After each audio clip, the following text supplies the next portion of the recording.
Good morning. Welcome. We're in the part of Hebrews chapter 11, which deals with Moses. And the writer to the Hebrews makes it quite plain that he or she, or the tradition about Moses was that Moses was happy to be known not as the son of Pharaoh's daughter, but as a member of the Hebrew race. Now, we don't have any evidence either way. The films that are made in Hollywood about Moses and the Exodus always depict him as known by everybody as the Pharaoh's second son, always in competition with Pharaoh's son, and all the trouble and all the royalty that he experienced, and him going and suddenly realizing that he's a member of this other race. I don't know, but there's no evidence for that in Exodus when you read it. There's no evidence that he didn't know as he grew up that he was rescued out of the river. There's no evidence that he knew he was, but he saw his fellow Hebrews, it says in verse 11 of chapter 2 of Exodus. One day when Moses had grown up, he went out to his people and looked on their burdens, and he saw an Egyptian beating a Hebrew, one of his people. He obviously knew that he was a Hebrew. And the response of the people when he killed them was, who made you? Oh, who made you a prince and a judge over us? Do you mean to kill us as you killed the Egyptian? When the next day when he was talking to two men who were fighting, and he became afraid that he would be in trouble over the killing of an Egyptian overseer. So we have to be careful not to believe everything we see in the media and every depiction of biblical stories in the media, because they wrap them up in a lot of interesting speculation and fantasy to make a story out of it. I think there's enough of a story about Moses without having to add anything to it at all. But Moses, when he did leave Egypt, he came back with Aaron, and he had the faith to go to Pharaoh numerous times to present what God had said to him to Pharaoh. And in the end, he was given instructions for the Passover and for the great escape, the Exodus from Egypt. And this chapter 11 of Hebrews says, by faith, Moses kept the Passover and sprinkled the blood, so that the destroyer of the firstborn might not touch them. Now he was told what to do. He was told to tell everybody to kill a lamb. They must have listened to him and respected him to have done that. And I imagine during the time of the plagues, when so many of the plagues only affected the Egyptians and didn't affect the Hebrews, that they must have seen that Moses did have the ear of God, and he was speaking God's words to them. And they listened, and they all observed the Passover, that first time that it was instituted, and survived that night when the destroyer of the firstborn came through Egypt.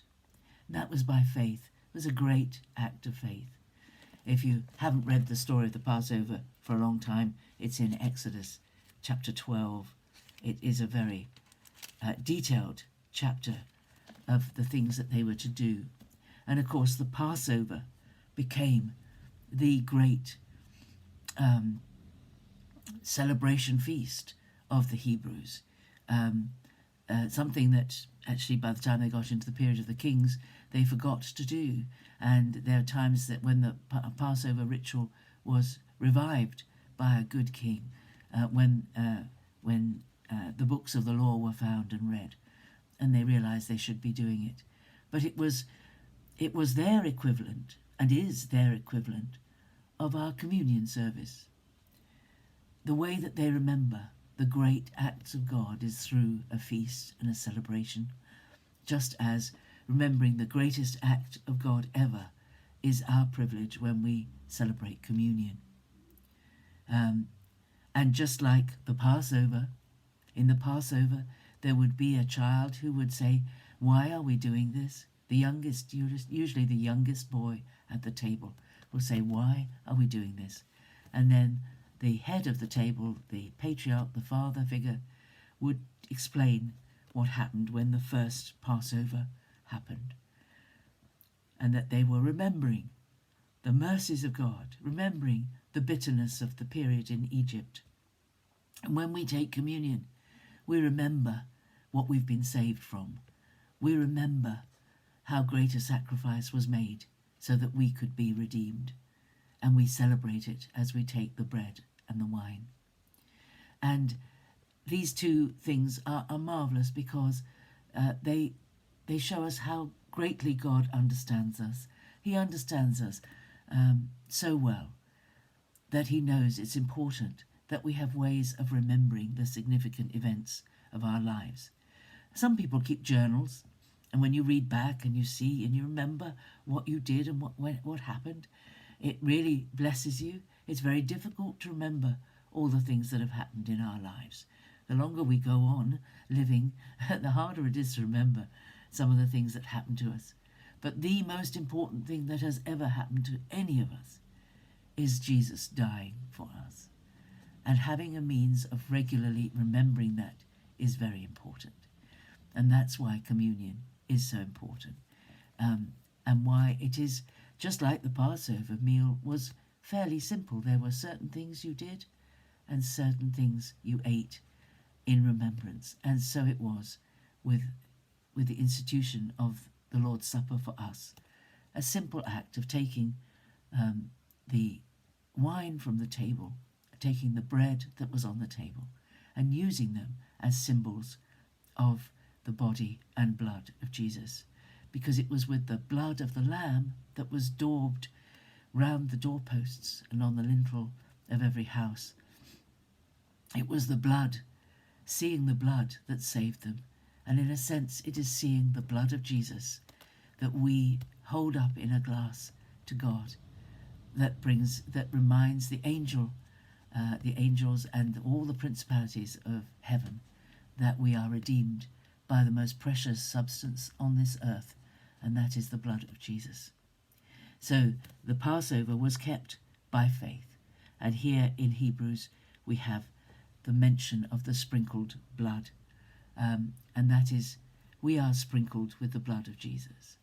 There are people who, in this day and age, with our culture and everything, we don't like the thought of animals being killed for our redemption. How much more should we think how dreadful or awful in the awesome fear, reverent fear sense of the word it is to think that God let his own son's blood be shed for you and me. How much honour and reverence should we give to God who did this, who allowed his own son to die, who allowed the shed blood of Jesus to be, who knew it was the only thing that could save every single person who's ever lived on this earth, the only thing valuable enough, the blood of Jesus. Thank God. When you next have communion, remember these things. Remember how it's like the Passover, but greater, more important, more wonderful, more special, more more overall, all-encompassing.